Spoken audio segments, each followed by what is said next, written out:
स्वप्नभर आखिरे आखिए कहानी। ए पार्वती गोप आदिवासी परिवार कहानी। बयस 17 वर्ष। पार्वतीर कहानी एक नियारा, जहाँकि जाजपुर जिलार अंजिरा ग्रामर। परिवार कहले माँ और भौणी 4 जन। बापा छाड़ी चलीगले आर पारिक। 1 वर्ष है ए परिस्थिति परिवार को दाना मुठे मिलवा को बहुत कष्ट हो पड़ा।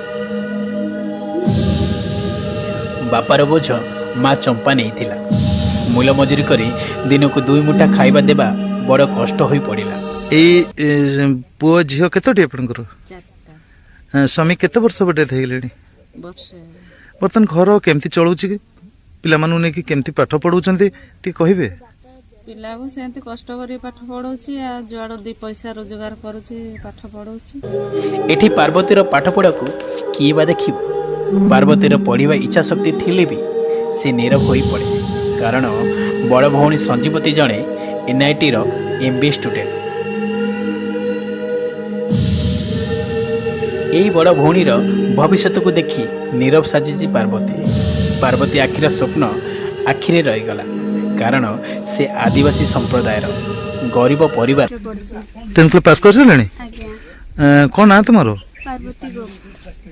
आज्ञा इच्छा अच्छी पढ़िबा पई, किंतु असुविधा कौन होची?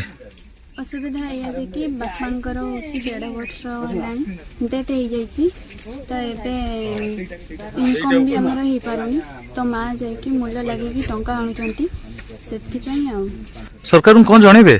सरकार जदि टिके दया करंती तेबे ताले आमे आगु को पाठशाठ पढ़ी पारंती। सरकार को निवेदन करुछंती जदि एही परिवार प्रति दृष्टि पकांती तेबे एही पिला मानकर भविष्य रे टिके सुधार आसी पारिबो बोली तांकर विश्वास और भरोसा अछि।